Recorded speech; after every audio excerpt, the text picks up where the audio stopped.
Hi everyone, Dr. Jennifer David here, your favorite board certified dermatologist. And at this stage of the game, most of you are aware of the importance of wearing sunscreen, whether it be for skin cancer prevention, anti-aging, or both. But did you know there's a difference between sunscreen versus sunblock?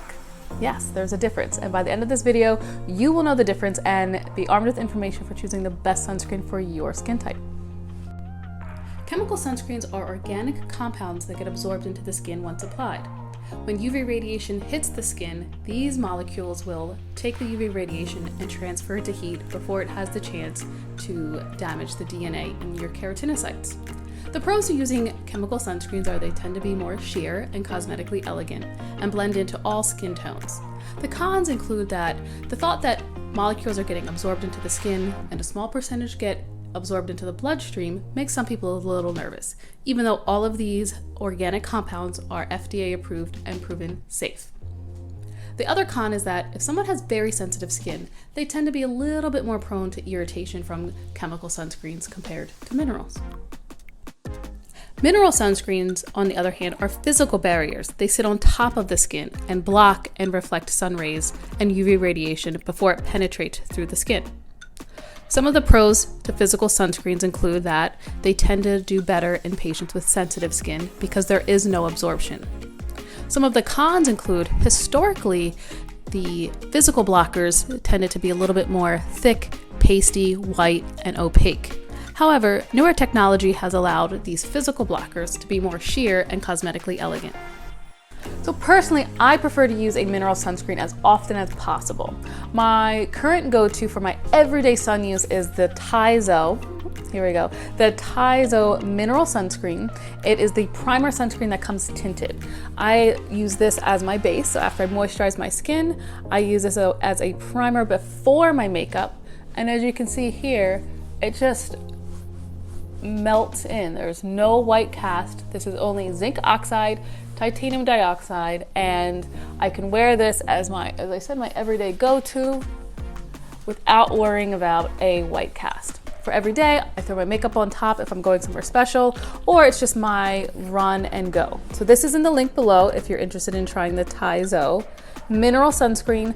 For brown skin, the tinted works best. It has a matte finish, so it's ideal for the summertime when you're trying to not have that shiny, glossy look.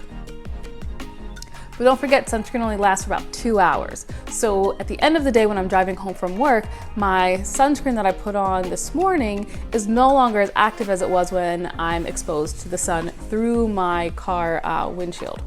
I have my specific go-to for reapplying. Even as a dermatologist, I know I need to reapply, but the idea of putting a liquid sunscreen on my face that's a little bit already like sweaty and greasy it's just not ideal. So for reapplication, I use a powder sunscreen. This is by Color Science. It is an SPF 50 broad spectrum. It is a brush. As you can see here, once it's primed, it comes in different shades, so you would go to their website and find the shade that matches with your skin tone. And I simply, after shaking and priming, will do a little brush on reapplication in my car, or if I'm out and about, on the go. If I need to add a little bit more, you do a little prime.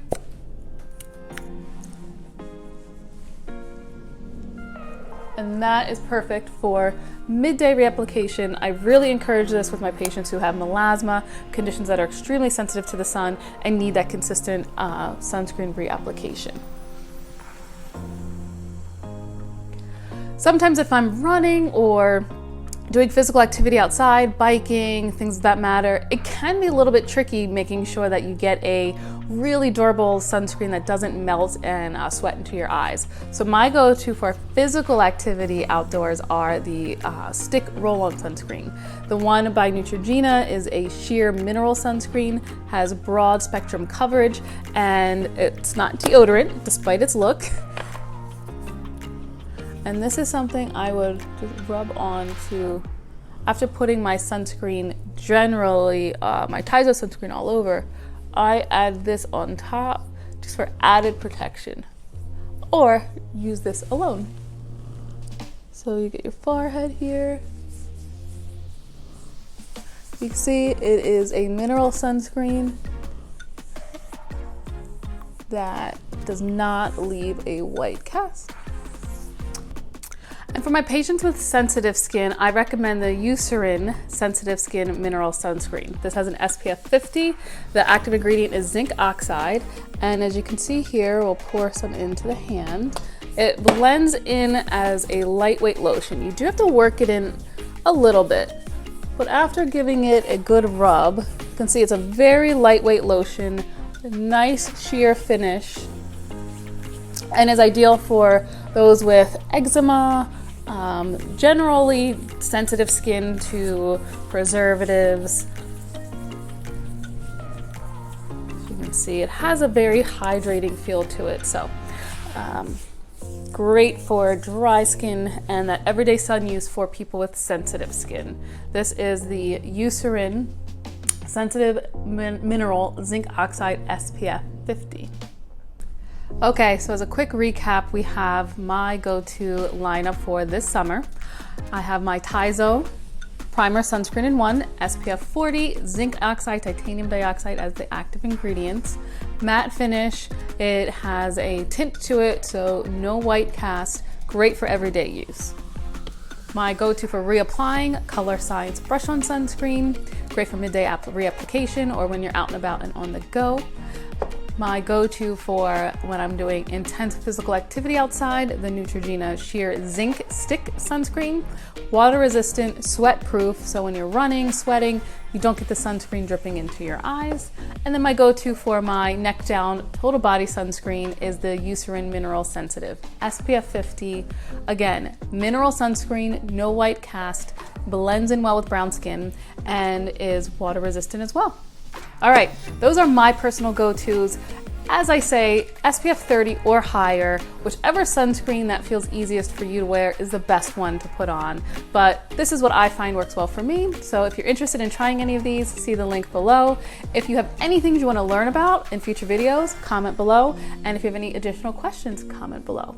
I'll be posting videos weekly, so stay tuned for a new educational series.